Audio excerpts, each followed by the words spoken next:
I just hit record. I hit record and I'm going to go live on the website right now. Let's go live on the website. Right. And otherwise, everybody's going to miss out on this. And if I start going max headroom, that's, have a seizure, folks. Ellen, it's been way too long. I'm so happy we have an opportunity to speak again. And you are amped up. I think that's fantastic. I'm so glad. So I want to give people an idea about what we're going to talk about today. We are going to get into the metaphors and like ancient cosmology. We're going to talk about the Nordic traditions and the Nordic secrets that have been suppressed. And then also, like I said, I wish I would have hit record 10 minutes ago because it was just so organic the way all this was coming out, but you've got a presentation you're going to share with us. I do. And I want to say thank you for having me back on because I can't wait to just share with more people. I share on my own channel all the things that I find, but to share with more people that I believe we need to be looking into the myths of the world, all the myths and legends, because I believe it comes back around in cycles of time. And there's a good show on, what was it? Was it Netflix? Not Netflix, but I think it was Prime. And it's called The Wheel of Time. I think it was on Prime. I think that's where I saw it. Anyway, I was watching it and what they had to say about time and about how myth becomes legend or legend becomes myth, and then it gets kind of forgotten about, and then it starts to revolve back around. I believe that's what we're actually witnessing. So what I am going to present today is mostly regarding Yggdrasil and the Norse cosmology and how it compares to all the other cosmologies of the world, because it's something that we need to think about because it starts tying into what people are talking about, flat earth and all this stuff. I am not the foremost authority on anything. I will take that saying from Jordan Maxwell, but I like looking at all the different things because I'm very, very curious. My nature is very curious. I'm Aquarius and I want to know things. I have to know all the hidden things. So without further ado, let me share my screen and get this started because this was something that really struck home for me. I don't know, it struck a chord because of what I do. Let me see if I can get this. I didn't want to open pages, but here we go. Okay, I'm gonna start this slideshow. Okay, so what we have here is Yggdrasil and the world cosmology. And again, I'm not the foremost authority, but I was very curious because of a couple of things, and I explained that in this presentation. So we're just going to move along here. Yggdrasil is the Norse mythology of the construct of our world. And other cultures also have similar diagrams of how they perceived this cosmology. And as you can see, there's the world tree. And there's 3 different levels to this world tree. You have the beings that are above, which are the Aesir, and they are considered gods. And Odin is basically king of all the other gods.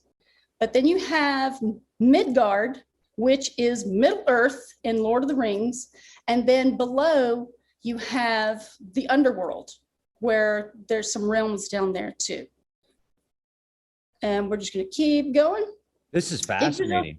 Yeah, so Yggdrasil consists of 9 different realms, 9 main realms interconnected through a great tree. It is a massive ash tree that is located in the center of our cosmos.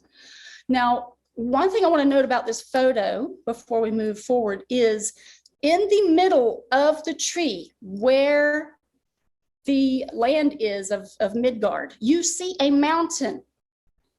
This mountain has been spoken about in our time as being at the North Pole, and it is a magnetic mountain called Mount Meru, M-E-R-U. But of course, what we have is an antithesis, an opposite sort of energy out here in the world that is covering up some of the knowledge of these ancients, things that they knew. And if you try to search for anything with Mount Meru, you're going to find a mountain in Africa. And this is not this mountain. There's stories abounding, from different mythological tales or legends or, just people talking, that there is a magnetic mountain, and that is why the compasses point north. So there's some people that want to go there and explore that land. I don't know, I've never been there, but it's just something interesting to note.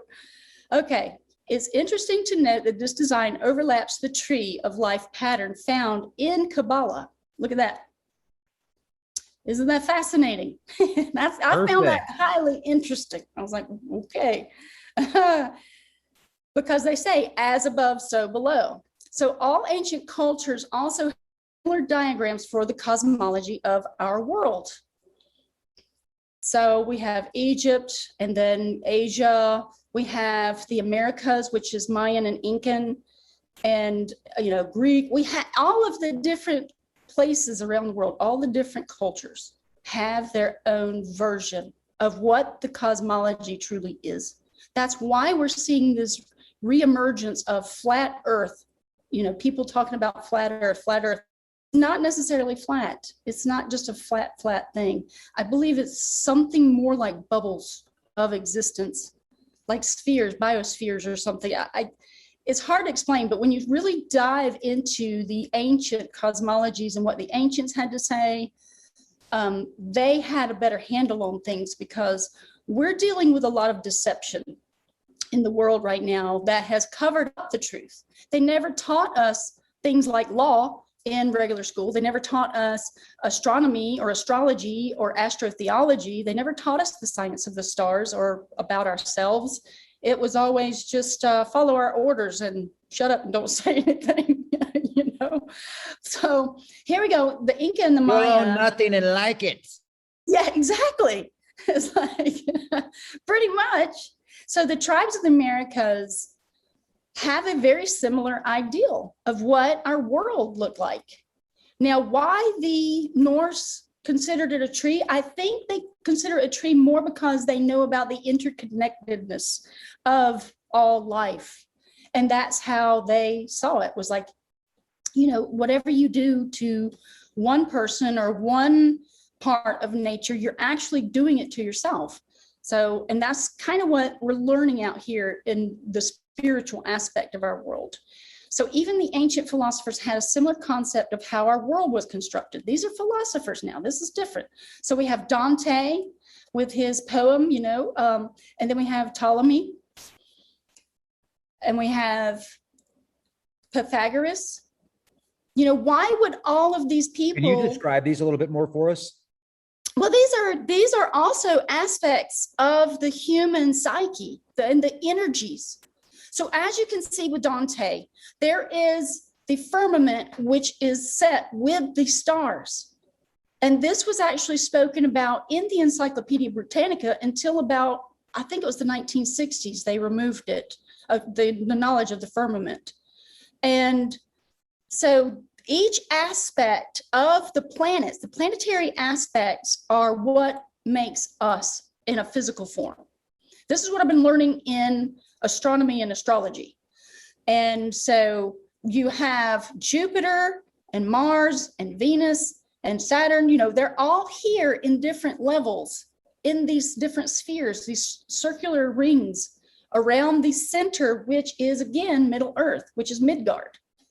And I'm sure I don't know that much about astrology, but all of this stuff has an influence on your life and your personality. And these planetary spheres will define you pretty much. So if you go and you have an esoteric astrological chart drawn up for you, you're going to know everything about yourself.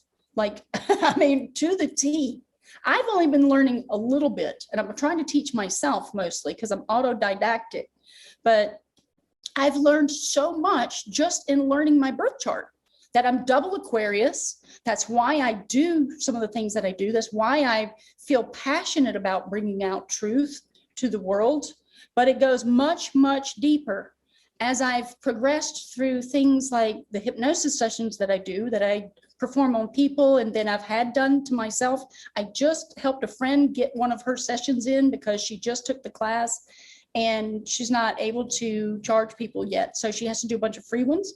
I went on Friday and more stuff was revealed, and it resonated so strongly with me. I actually put it inside of this presentation because it ties into all of it. And I believe that after people watch this video, they're going to start questioning themselves as well, like the energies that they feel inside of them, like who they resonate with exactly, because our world is not what we were told ever. And I am getting it more and more. It's amazing, and it's making me so excited, actually. So here we go. So Pythagoras has the same kind of idea of, you know, the heavenly bodies and how they affect us. But if you considered this even as your physical body in the center of this circle, all of these radiating rings outside would be aspects of yourself and also part of the auric field that you contain and part of the 7 rays. The 7 rays of light that encompasses our body comes into our chakra systems, and that's why they have color. And I talk about that because in Yggdrasil, they talk about the rainbow bridge. Okay, so many artists around the world have drawn different versions of the tree, but the basic foundations remain the same. And this is specifically tying to Yggdrasil. So we have a couple of different artists, and they've kind of come up with their own rendition of what the 9 worlds look like. Now, in the slide to the left, you see the rainbow bridge comes down from Asgard. Asgard is the aspect of heaven that people talk about in the world, and how there's actually land in the sky that we cannot see because it's operating on a different frequency. It's the frequency of light. That's all this existence is that it's based in light and density. The density of frequencies, all this stuff, it starts to come into play. And when you start tying in the scientific aspects of our world with the spiritual aspects of our world, they belong in one unit because everything has been divided out here so that we wouldn't know ourselves during this time of the Great Awakening. This time comes about every 26,000 years or so as the celestial heavens, which is considered the heavenly clock above our heads, and the constellations of time have their moment where in the eastern sky on the spring equinox of each year is supposedly determining what age we're going into. And each cycle is about 2,150 years, but shorter and some are longer because the constellations are smaller and bigger. And that's just based on what I've learned from listening to Jordan Maxwell talk about things. And then I'm constantly digging for information. So the Yggdrasil tree is a representation of the dimensional levels that exist around us. In my opinion, and from my own research, there are levels above and below us that are based on spiritual incarnations and frequencies. And that's just from doing research in the spiritual realm about chakras, and then what the Vedas have to say, and then looking at different aspects in our world and how it compares. The realms are like bubbles that are touching at various points and can be accessed in specific areas of the world that have been spoken about since ancient times. So there's also other channels that I listen to on YouTube, and they've been talking about how people can just disappear, even when they're, in a natural park, the national parks across the United States or Canada or wherever. Especially David Paulides. David Paulides speaks a lot about the missing 411. And in his stories, he's talking about all the strangest cases of disappearances of people, how one minute they're there and the next minute they're gone. Well, I believe that some of this has to do with these other realms that are interconnected with ours. And that one minute someone can be there, and then the moment they walk through a specific area, they're just gone. And maybe they don't even know they disappeared. They probably turn around and say, hey, those people disappeared. That's how things work. Dimensionally, it's just a different frequency. So this is just a closer version of that image so you can kind of get an idea, because it ties again into Yggdrasil and how the elemental forms that are out here. So there's also elemental worlds that we are unaware of, and they're in spheres, their own biospheres. And you know, they have the dead, the sphere of the dead, they have the giants and earth, air, water, fire. All of these are talked about in Yggdrasil. So I feel like this is kind of important. Let's try to tie some things into why, you know, people are disappearing. There's all this strange stuff. The ability to traverse some of these other realms can also be determined by our soul evolution or devolution. The levels are reached through each incarnation based on our expansion or contraction of spiritual growth. So as we take in knowledge, as we take in love and light, we actually can ascend through each incarnation into greater light beings. We become lighter. Why does life sound like life? Light, you know? And, you know, they're very similar in their pronunciation. But I believe that this is what our existence is truly based upon, is light. And if you want to choose dark, that's your free will. And you can go down if you wish, you know, to have that experience. But in this world, we operate based in Chinese literature. They talk about, you know, the yin yang. And if you really start studying the yin yang, you learn a lot about our world and how it's this dualistic system. And everything in this existence is dualistic, no matter what.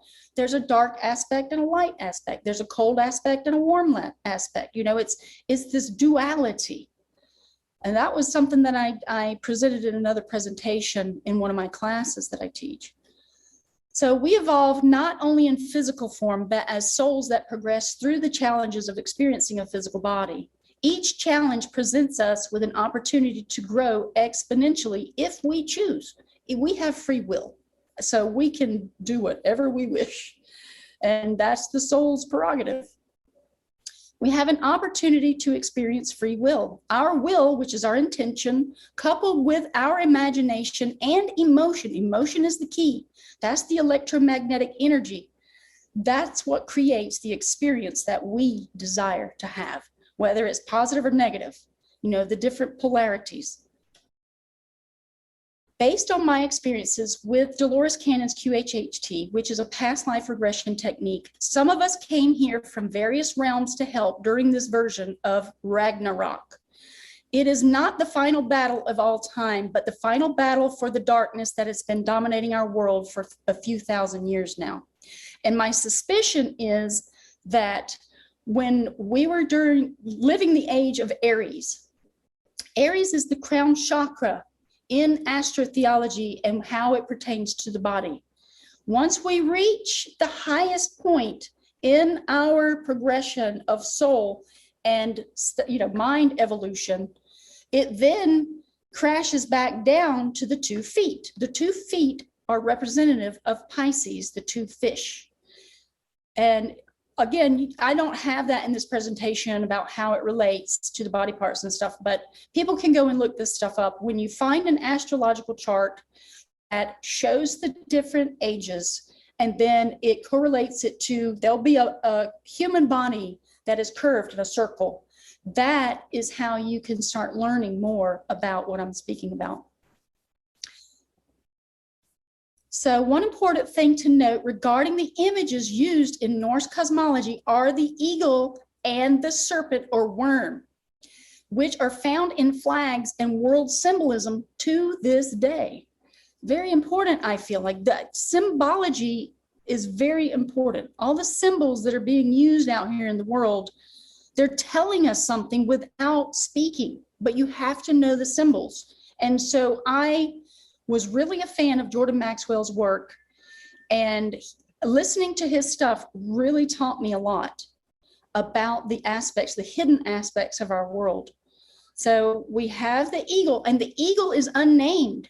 I could not find a name for this eagle, but we see this eagle depicted for many nations across the world.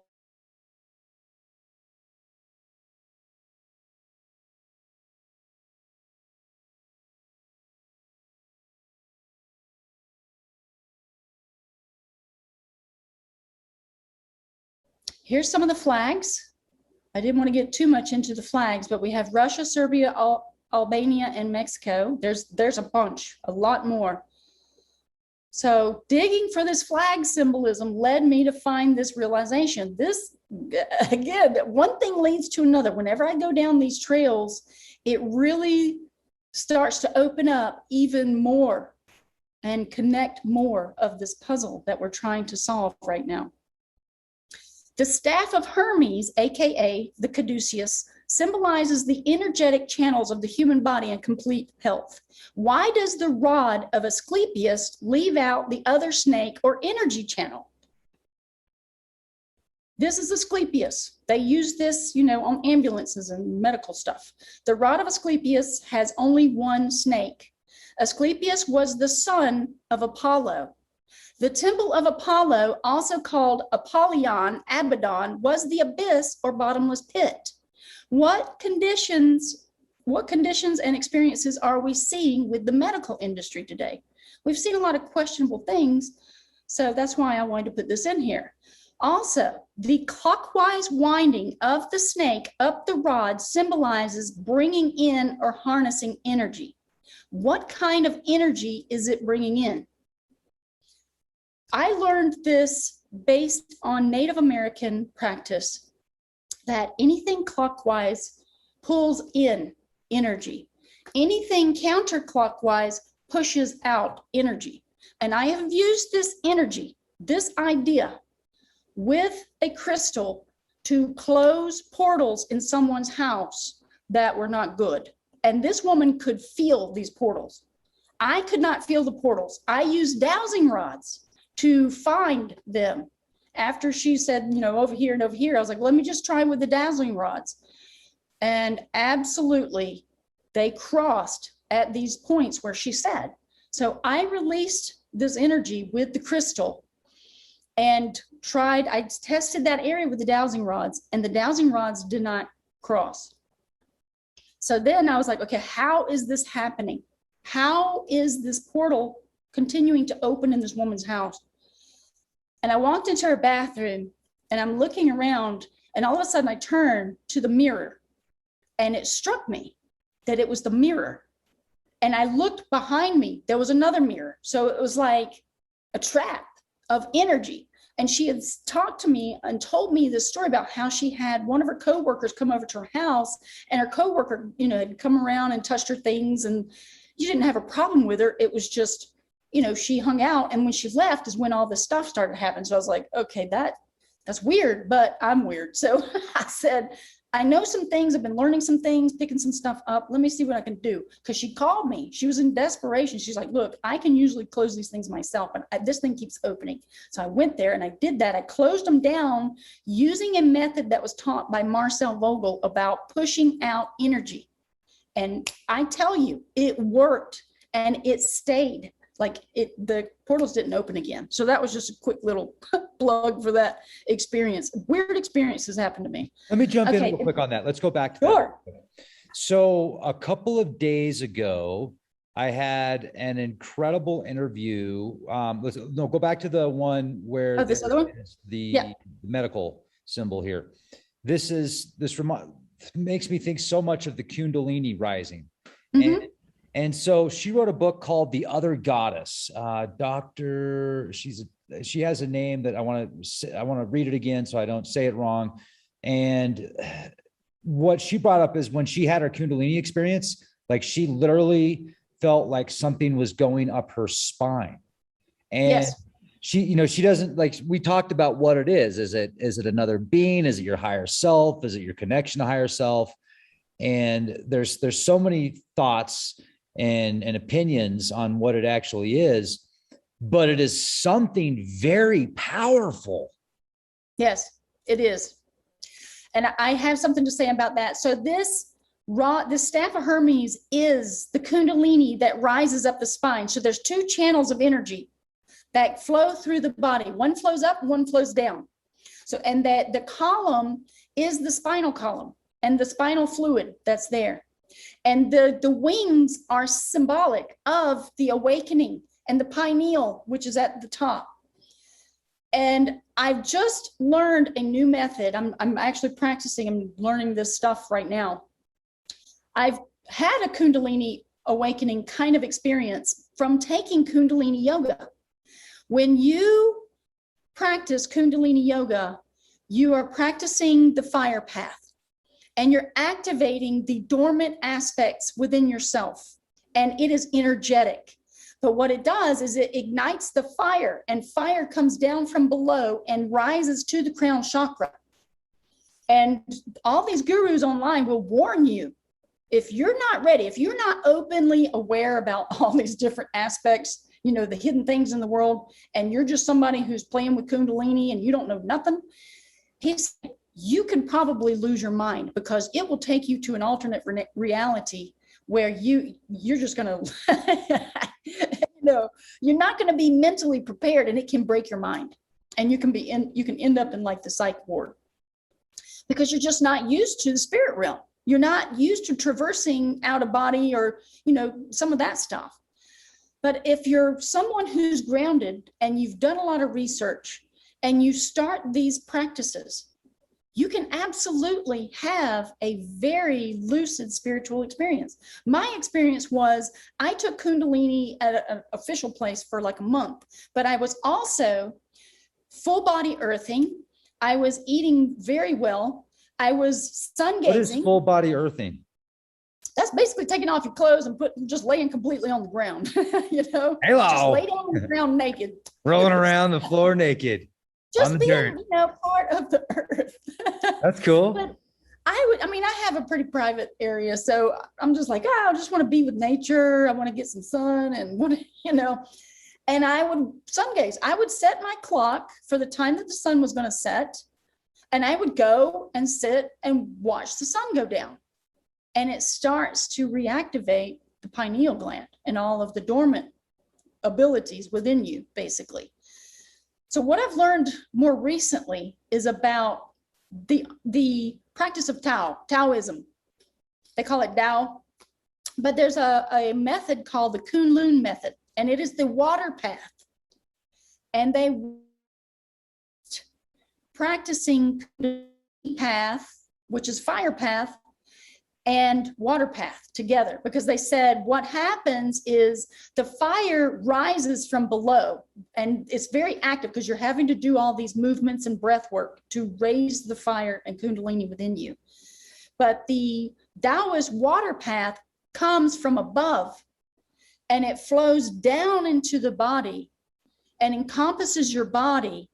And then you start to feel compassion and love for people, but you awaken the senses within, all the spirit within. And that's what these two paths of the snake represent, are the two energetic paths that flow through the body. One goes up and one goes down. And whenever the energy is rising, it goes up one of them and then it comes down the other one. And it's all energy, everything's frequency. And I believe that we're going into a time where more and more people are going to be practicing all of these mystical arts and learning more things about themselves, because there is a hidden world out here that's just waiting to be rediscovered. Okay, so we're going to move on. Real quick, I was going to say sure. The gal's name is Dr. Joanna Kuyava. Dr. Joanna Kuyava. And she wrote a book called The Other Goddess, and she had talked about tantra, esoteric tantra, and how she actually activated her Kundalini, and how she couldn't really function the way that she did before for 3 months because everything looked different. She was in a different reality, similar to what you just described. So more confirmation about what you're talking about. This is fascinating. Yeah. So, and I feel like Nidhogg, the serpent Nidhogg, is getting very disappointed that we're about to activate and leave them behind because they're lower states of consciousness. We're going to get into all that. Here we go. The 9 realms are interconnected through a rainbow bridge, which is also known as the 7 rays in other spiritual works. This is the color spectrum of light for our worlds.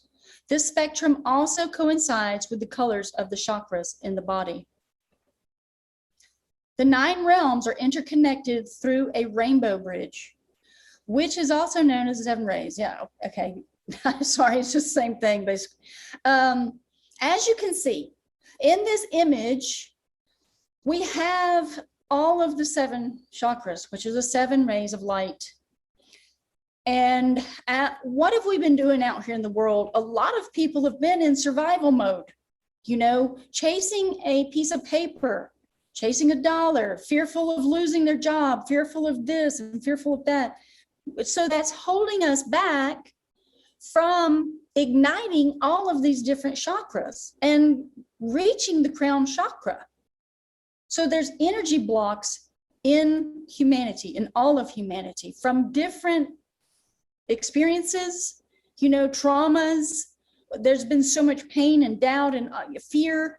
It's just been rampant in our society. Even though people put on a smile when you see them in public, I have found quite the opposite, that, you know, most people that come to see me, they have had a traumatic experience somewhere in their life and they need help. So I feel like there's a lot of us out here who are trying to help people ascend in their own conscience and also release all of this pain, because our cells are storing the memories of all of that pain, and it's causing us a disharmonic imbalance in the body. This is what we're calling diseases and everything else, and people are taking pills instead of actually trying to figure out, you know, deeper meanings. It could be past life stuff. Anyway, people can go and look up the chakra stuff. It is fascinating when you truly start looking down all these paths and how this ties into Yggdrasil. Okay.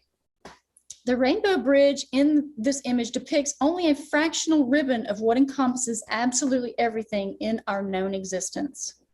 Light. This light is absolutely everywhere, and it's the construct of absolutely everything. The first realm we're going to explore is Asgard, where Odin, the king of the Aesir, live. The Aesir are the gods of civilization. There's also Valhalla, which is the Hall of the Fallen. When people die in battle, or, you know, they're just sort of taken suddenly, maybe by a car accident, they end up in Valhalla. It's supposed to be for warriors, but, you know, you get recycled throughout these aspects of time, and you just get brought back down via the Rainbow Bridge. As books like the Emerald Tablets of Thoth explain, there are many levels of gods or godlike beings. This is determined by their evolution of spirit or incarnations. When souls advance in consciousness, they learn new skills of how to work with the elemental forces in ether. The term ether is known as quantum today. There are beings known as watchers of our realm who await the time to rise and restore light to the world. We've been told the watchers are evil, but based on a personal friend's experience, quite the opposite seems to be true. So my friend from Russia was living in Germany, and he had a friend who was still living in Russia. And I believe I've told this story on the other chat that we had before. But his Russian friend was excited because a newspaper article had come out in Russia about some scientists who had gone into the mountains of Russia to explore a cave. And the article went on to say how these scientists could not go any further. Like, they reached a point, some sort of invisible barrier that prevented them from going any further into the cave, almost like a force field. But one member of their party was able to go beyond the force field and continue exploring the cave. When the man went down and it opened up into a chamber, there was a very tall man standing in the middle of the room, surrounded by a circle of stone boxes. And this whole image came to mind about Indiana Jones and the last one, I think, the Crystal Skull, the Kingdom of the Crystal Skull. I think it was that one where his dad enters the cavern and then there's a man standing there with a sword. That scene came to my mind when my friend was telling me this.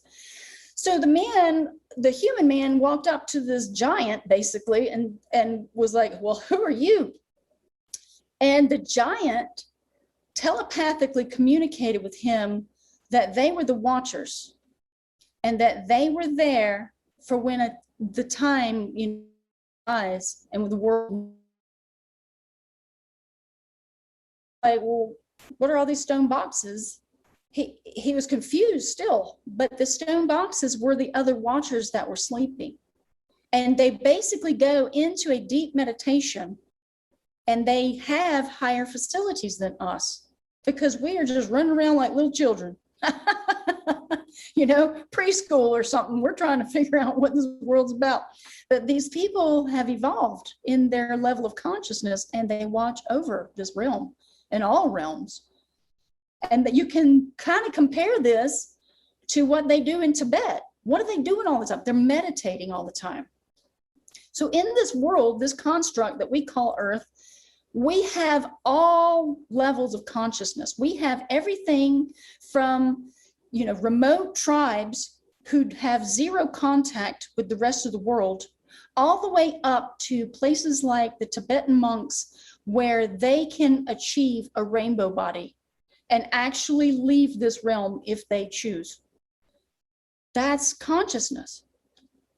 So this kind of stuff fascinates me. So the second realm, this is awesome. And you know what? I just want to let you know too, in the live chat, because you know the shows are always free and live on the website at leakproject.com, and we do shows every day. And in the chat, we've got a chat, and somebody said, Bridget says, Rex, I love this. And then Kat says, I know, right? She's awesome. And Ellen is awesome. So this is great. This is now I want to ask you a quick question real quick. This is totally off subject, but you were with the Walking Dead crew, like the behind the scenes crew, the equipment or the clothing, or what were you doing with the Walking Dead series for so long? So I was a scenic artist. I worked in the film industry in Georgia since 2009. And I worked on Walking Dead. I worked on Vampire Diaries. I worked on Stranger Things. I've worked on Teen Wolf. I've worked on Dumb and Dumber 2, you know, all these movies and stuff. But I was a scenic artist, and scenic artists basically work in the paint department. And so for Walking Dead, it was funny because, you know, you see all these zombies sitting around, zombie extras, and they're eating and smoking and whatever, hanging out. But I worked with pre-production, so we would get the sets ready. But then when filming started, I worked for 3 years on set, and I would go with the filming crew, and I was the only painter on set that whenever the camera would call me, like they would call me for anything that was either shiny or too bright, I would have to dull it down or paint it out, or you know, there's a science to this too. You have to know what you're doing because you can't destroy people's stuff. But yeah, and I dirtied the cars, for example. I painted the props. I painted knives and guns and all that stuff and made them look realistic. The props master was always happy because they always looked like the real thing. So I really put effort into it. But it was a lot of fun. I hung out a lot most of the time because you can't really do anything until somebody gives you something to do. It was a whole other experience. You showed me some photos. Like I saw you and Rick, and then I saw some photos of like you said, the crew, and they're, you know, would you like human flesh or would you like Chinese takeout? I'll take Chinese takeout off set, please. That's so funny. That's so funny. Yeah, one of the funniest things, so Andy, we called him Andy, you know, Andrew Lincoln. And one of the funniest things that happened, and it was during that last season that he was there, during the scene where they're in the hole, so we had this hole built on set. They had the exterior part of the hole as a hole in the ground outside, but in the stage, they actually built this huge foam set that they then painted and covered with dirt to make it look like a dirt hole.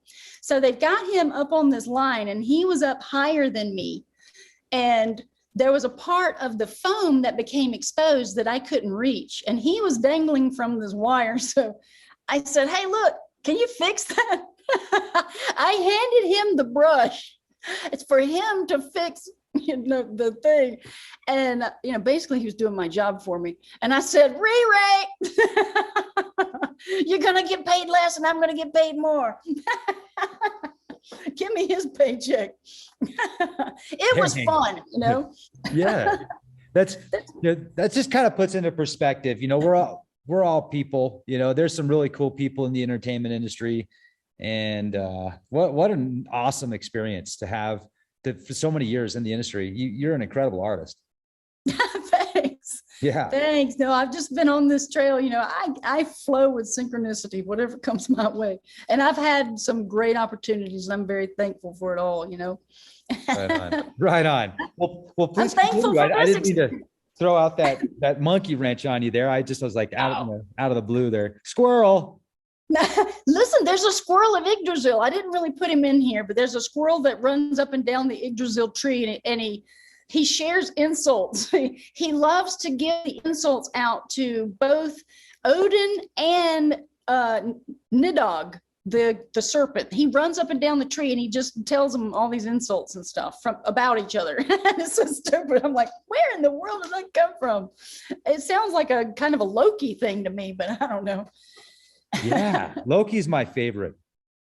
Loki's crazy. He's crazy. I know. I don't know. Like, I haven't read much of the old traditions of Loki, but some of the modern traditions with Loki that they put in the entertainment industry, he's like a trickster, and he's always like the smaller one, but he's the smarter one. And because how do you compete against Thor, right? I mean, he's like 6'7". He looks like 250 pounds, pure muscle, and long blonde hair. It's pretty tough to compete with that. So I get it, Loki. I get it. Yeah. But Loki was adopted, so he's not really full-blooded a seer. Right. So that's the thing to note, is like Loki was adopted by Odin. Yeah. He's the redheaded stepchild, I mean, I got that going for me too. I just don't have the red hair. So. I hear you, Loki. Wow. No, right? A squirrel. He did all sorts. He was a shapeshifter. He did all sorts of strange stuff. Yeah, I know, right? It's crazy. All right. In The Walking Dead. Walking Dead. Yeah, no. All right. The second realm we're going to talk about is Alfheim. Okay, these are my people, y'all. Y'all have no idea. This stuff is coming out in my life currently about who I truly am. All right. So sometimes called Ljosalheim, and the realm of the secretive light elves called Alfar. The ruler of Alfheimer is Freyr, brother to Freya. These twins are part of the Vanir gods. Vanaheimer is the third realm where the Vanir gods live. They are known for their skills of fertility, land, sea, wisdom, and clairvoyance. So it starts kind of sinking in, like, you hear about the angels of heaven that came down and created man and did all this stuff. Well, hey, I think there's more to the story. Venus. Really. I think of Venus. Yeah. I mean, gods of love and fertility, right? Exactly. I mean, look at this. So, and we have these aspects. So, in humanity, start thinking about how some of these aspects from what this mythology has to say.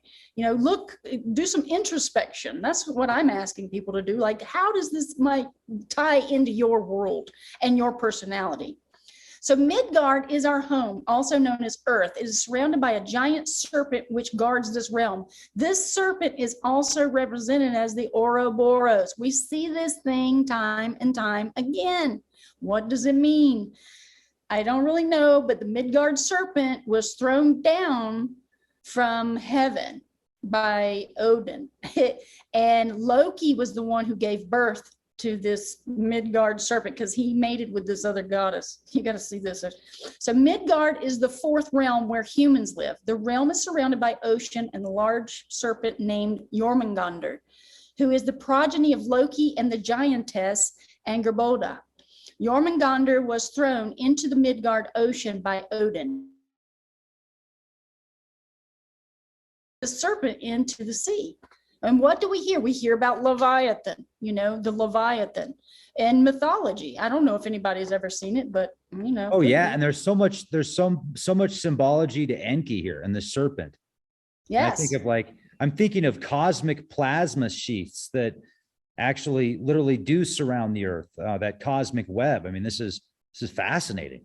Yeah. So that's what I'm saying. Like, I got more into this the more I started to research, because I didn't know anything about any of this. The fifth realm is Jotunheimer, realm of the giants. Asgard and the Aesir were frequently at odds with the Jotnar, or giants. Now, Jotnar is the plural form.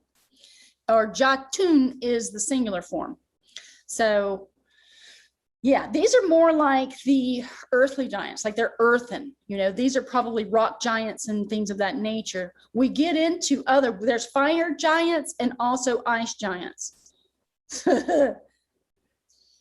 Svartalfheimr is the sixth realm and land of dwarves and dark elves. The dark elves practice dark magical arts, and dwarves are known for their weapon crafting skills. And I believe that some of the dwarves probably practice some magic, but I don't know that there's many. I wasn't able to really, truly immerse myself because I've been only working on this for probably 4 months, looking into this because I got really curious about the terms that were being used. Do you think that's what people see sometimes when they do when they have certain DMT experiences?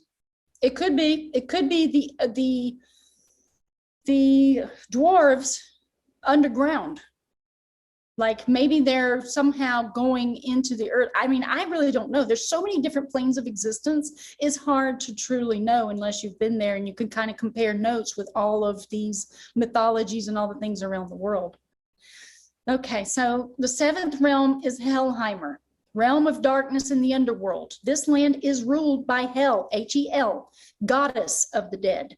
The borderlands of Hell contains I might be completely destroying this name, by the way, Svartalfheimr and Niflheimer. There's that word. Niflheimer is what got me on this path. And Hel, H-E-L, because I was like, what is this? I want to know more about this. So that's the realm of the lost souls, the hall of the dead, and Hel is the goddess. Very interesting, right? So during the end times called Ragnarok, the gates of Hell are opened, allowing the undead and tormented souls to haunt the living. CERN came to mind when I read this because CERN's location is built over the temple of Apollyon or Apollo, also known as Abaddon. It appears the gates of hell were opened some years ago, hence the chaos in the world. Evidence of spiritual possessions are at an all-time high, but since most people don't believe in mystical subjects, they are easily manipulated by such beings. And we're talking about different addictions that people have, these lower states of consciousness. What I've been doing is doing more research in the realm of hypnosis, and I've found there's a book that's called Spirit Releasement Therapy. And in this book, this one hypnotherapist has released many different types of spirits from people, including addictions. And, I don't know if I should say this, but including some people who are transgendered. They release the spirit entity and the person returns to normal, if that makes any sense. I know nothing about this. This is in this book, but I have released spirit entities from some of my clients. When they have a lot of trouble, either constantly feeling, sad or down, depressed, addictions of any kind, these lower states that lower their vibrational frequency that they emit from their body. That's when I can kind of tell that there may be some sort of entity that might be hindering their progress forward as a soul. And it's been based on my studies that when these people have experienced different levels of trauma or abuse or, something that kind of opens up their etheric field, like the auric field of the body, that these lower entity attachments can come in, and they typically attach to the chakra in the sacral region, which is just below the navel. I find it interesting because the clients tell me usually they have a physical symptom. Like one came to me with stomach problems and another one had an addiction. And, you just kind of have to use your imagination to help these people out of their situation. That's why I say I'm built for the age of Aquarius. So we are currently in Ragnarok, or the end times. How often have you heard Christians and other people stating the phrase end times? How many times are we hearing this per day? You know, the end times, end times. So what have we seen in Hollywood productions lately? Thor, Ragnarok, Loki, Asgard, elves, dwarves, giants. Harry Potter, mages, wizards, witches, magic, Lord of the Rings, which is Saturn.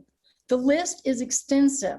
And just a note, Saturn represents a particular type of energy and is also known as Satan, time, Kronos, Grim Reaper, and death. It is an aspect that actually has an effect on each of our lives. So it's energetic. Niflheimer is the cold, dark, and misty realm of the dead. The frost giants and an ice dragon also live here. Hell rules this realm, and evil men pass to this realm after reaching hell. And looking at this photo, I was like, oh my gosh, I need to start researching this so I can bring this about, because this is in the Bible. Hell and Niflheim are in the Bible. Why aren't we?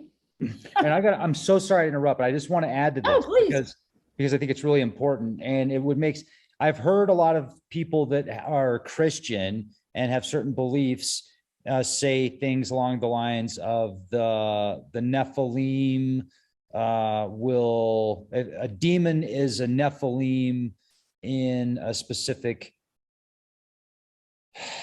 like it's the reincarnation of the Nephilim. It's a disembodied spirit of the Nephilim is what I've often heard people call demons as. Mm-hmm.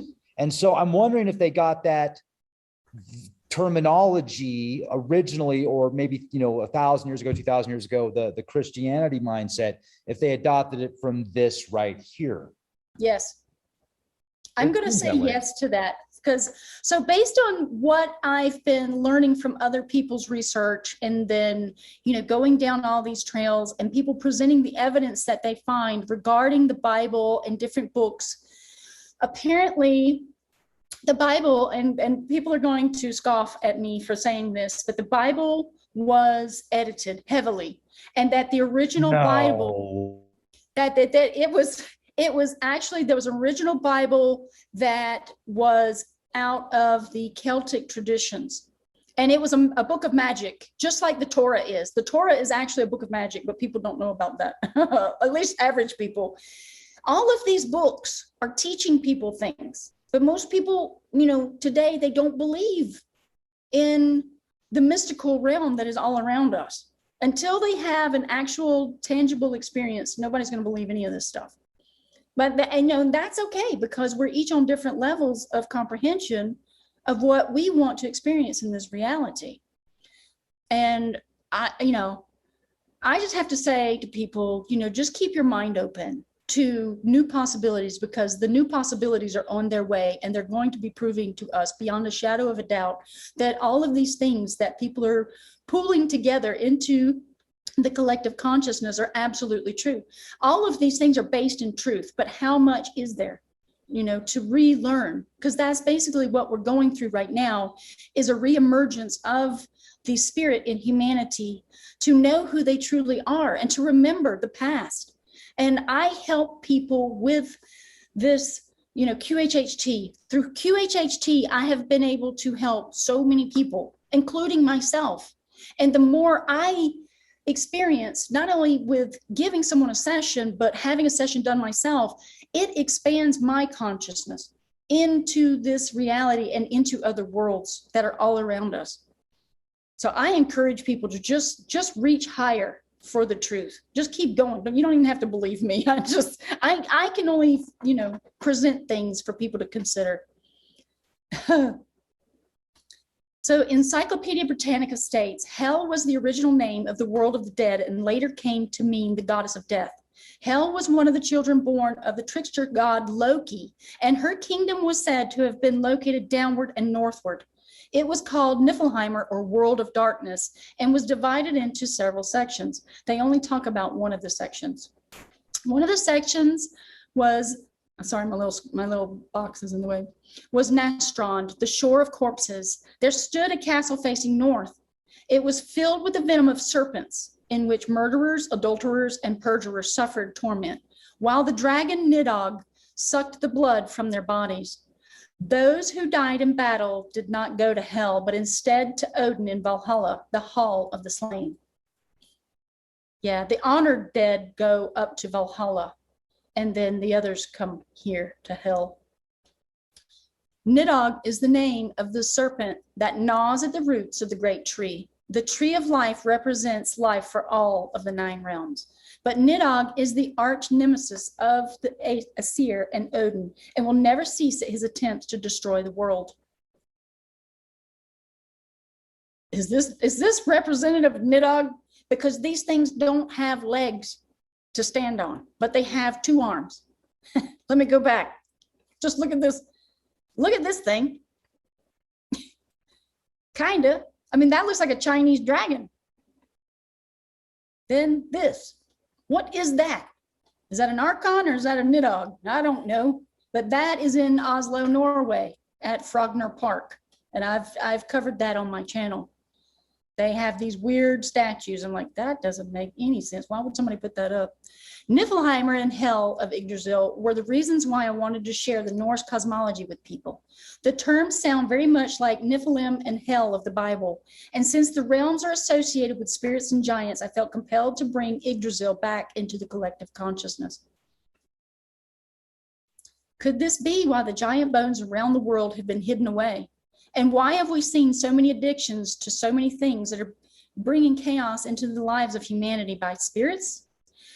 There's a reason alcohol, or alcohol, which is in Arabic, is called spirits. The 9th realm is Muspelheimer, realm of heat, fiery flame, and demon fire giants. The ruler is a giant fire demon named Surtur. That almost is like Satan, Surtur. But listen, so there's another channel, and we need to share that with people because it's kind of interesting. This guy named Terry Carter is a treasure hunter, and he interviews different people who have also been looking for treasures out in Utah and Arizona and all these different places. And these people have been talking about the Nephilim. And they've been talking about these fire giants and all this stuff. He's got some of the strangest tales from these people and their experiences. So this one guy is Hispanic that he's interviewing, and he was told not to go to this one mountain, but you know, he was going to go there anyway. And they said, well, if you're going to go there, do not light a fire at night. You will regret it. And so the guy didn't, you know, he didn't think anything of it. It's like, what's wrong with lighting a fire? He lights a fire that night. And he said that these beings, these dark, shadowy giants show up, and they have red eyes and flames for a head, like the hair on their head. And he tells the story, and I was like, wow, you know, that ties into what this is. So are we dealing with reality? You know, is that just something someone's making up as a story? I don't know, because I think some of these things are back. Like they say, in the end times, all shall be revealed. And I believe that's what we're witnessing. Surtur claims to lead the charge of all the entities of Muspelheimer to burn the world and destroy the Aesir in Asgard. So this is the antithesis of light. Even though its fire is light, this guy has a beef with Odin for whatever reason, you know. But I believe, again, that ties in the yin and yang of the world. Like we have darkness underground and we have light above coming from the sun and the stars.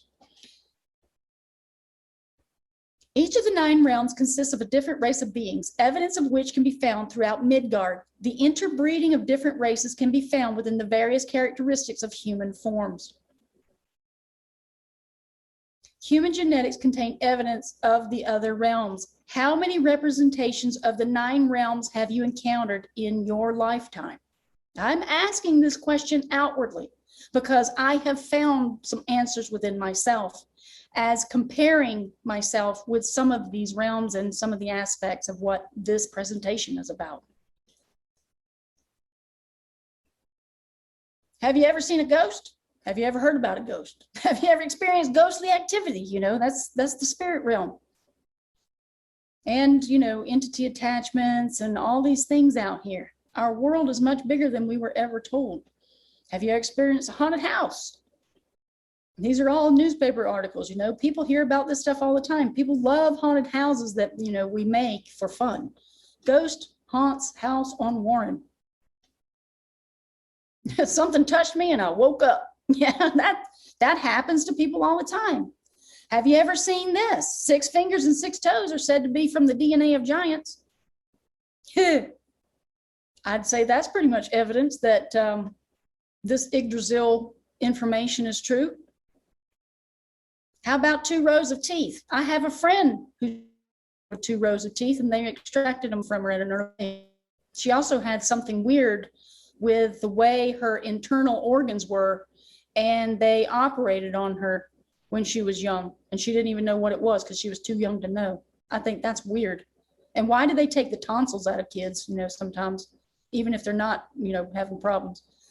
So these are just some of the definitive evidence that Yggdrasil is based in fact, and that's what I'm presenting today. But I want everybody else to make their own conclusions. You know, based on this presentation, I want people to go and do their own research and go discover more to add to this. Here we have the dwarves, you know, the land of the dwarves. And they're everywhere, all around the world. Many different cultures, everywhere. We live in a beautiful world of different races of beings. And it's not about the color of your skin. But, you know, we need to come back together as one and embrace each other. Are these people not elf-like? You know, when they're born as albinos or whatever, you know, and it's not just albinos. You have other people with these fair features, like myself, pointy features or small, you know, delicate, dainty features. And these people actually put on ears as elves, but look, I mean, it fits perfectly with, with the facial structure. So that's me. On a personal note, I realize that I also resonate with elves and have elf-like attributes. I don't fit into societal norms. I'm a double air sign, and I'm also curious about so many hidden things. I love nature and the natural world. It's also revealed in hypnosis that I was an elf in my past life. And I came from Alfenheim. Learning the zodiac and attributes of my own chart has expanded my awareness, of myself and aspects of my health and personality. The 5 elements, because there's actually 5, you gotta include the ether in there. Ether, air, fire, water, earth are contained in each of us.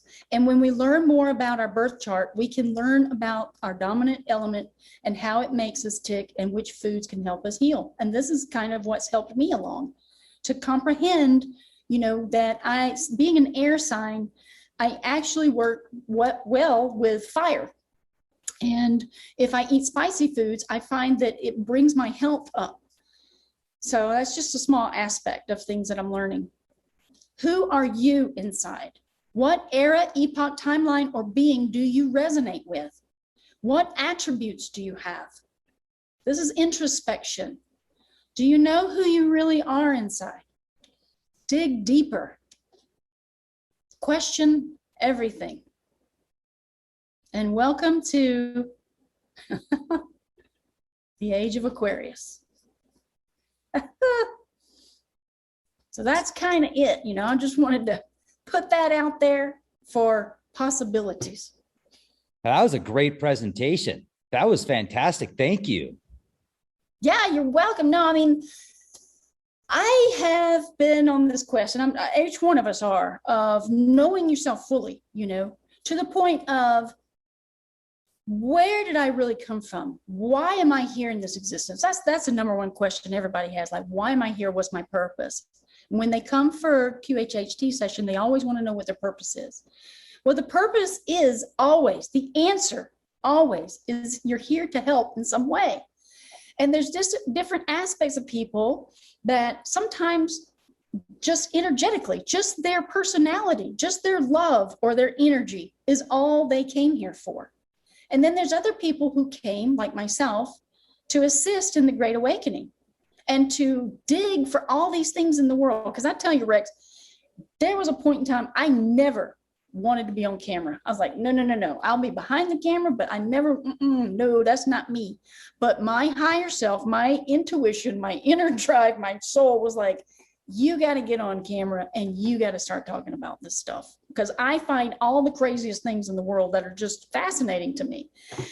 And so in 2020 was the time that I said, okay, I'm going to try that. I mean, I don't like, watching myself. I've just always been that way. So. Well, I enjoy watching you, and I think that you're amazing. And I think that we should definitely do this more often. So this was fantastic. Thank you. Yeah, no, thank you for the opportunity to just at least get more information out there so that people can start questioning themselves, like, do true introspection deeper, and to see if any of these aspects of Yggdrasil resonate, whether it's giants or elves or dwarves or spirits. We have this whole calliope. It's like a soup of all these different races. Yeah. I haven't heard that term before, a calliope of nice. No, right. You remember that? Were you around when they actually had that program on TV? No, I might have been. I don't remember seeing it. I mean, but you're okay. So I'm trying to pull up your website, ellensart.com, and it's not pulling up. Yeah. Oh, really? Yeah. Maybe I typed it in wrong. Let me go see. I don't know if it's down or not. I haven't been there in a while. Okay, well, let me show off your other website real quick and your YouTube channel. What's your YouTube channel? It's Era of My Ways. Oh, you see what I'm talking about? Oh, what is it? Oh, well, this is the site you can go to, wellenbe.com, and then you can actually book a QHHT healing hypnosis session here, can't you? Yes, it's quantum healing hypnosis, and it's from Dolores Cannon. I'm a level 2 practitioner. Okay. So yeah, and so I'm going to put this in. Era of My Ways is my YouTube channel. Okay, pull that up. I'm trying to click the links and stuff, but I can't get it to do it. ellensart.com. Let me see what's going on my site. Huh. I wonder what happened. It's down, I guess. I need to contact my authority of my site. Find out what's going on. What's going on, webmaster? I know, right? Find out what. You have one job, and your only job you can't do. Yeah, no. So, but yeah, I just wanted to share that. And let me see if there's anything else I wanted to share with you, because I always try to take notes and to remind me of certain things. Haunted Moon Lake. I think I was going to ask you about that. Yeah, that's my channel. Awesome. I'm already a subscriber. I was just showing off how to hit the bell for all notifications. Flesh Pit and Fantasy Canyon. I don't know how to take that. Actually, I know where Fantasy Canyon is. That's in Utah, and that's all those weird, just strange looking rock anomalies. I mean, I don't know what that stuff is. That is odd.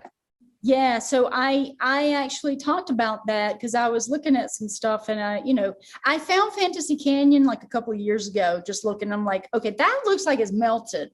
Honestly, people are saying this, that America is America, and it's Lemuria, and that Atlantis was over the ocean, over the Atlantic in Africa, and that the evidence of the great wars of Atlantis are the deserts. There's a man who wrote a book about all of this. And I'm like, ooh, okay. Because they're finding all this gold and all this stuff here in the Americas now, over in Utah and Arizona. And if you go to Terry, let me see if I can find his, Terry Carter, I think is his name. Anyway, he's got a channel. John Connor? Terry. His Terry name Carter. Is Terry. I think it's Terry Carter. I think it's Terry Carter or so. Teddy. Let me see. And his channel, Terry Carter. Let me see if I can get this up. Share screen. He's a treasure hunter. And he talks about all these amazing stories. If you can get this guy on it for an interview, I'm telling you, it'd probably be worth it, because that is amazing. Let me get rid of Zoom. Yeah, he's a treasure hunter. He's got amazing stories. This is where the story of the fire giant came into play. And some of these people are talking about the Nephilim and, you know, all these different aspects that I was just talking about. Spanish gold bars found, search of gold found, giants, Spanish treasures. Yeah, I subscribed because I was like, this is right up my alley. I like that. Absolutely. Okay. Yeah. Well, I'll subscribe to him also. I'll see if I can get him on as a guest. And there's people in the chat saying that you need to be a regular on the show. She's far from regular, but she's, yeah, you should be regular. I was actually going to ask, I was thinking about asking you that if you'd like to have like a once a week or every other week show on the Leak Project Network. Yeah. I don't know how busy whenever you are, I am at your whims, you know, I'm like, whenever you feel like doing something, let's talk. Cause there's so much that I've traversed and covered, you know, there's so many subjects. And we could just be here all day for 12 hours a day or something. Well, yeah. You're so cool. I really enjoyed this, and I'm looking forward to the next conversation. And I want to thank everybody for being here with us. Definitely check out wellenbe.com as well as Era of My Ways on YouTube. And have a beautiful day, everybody. Ellen, keep being the change you want to see. All right. Thank you, Rex. See you on the next one. Thank you. It was an honor.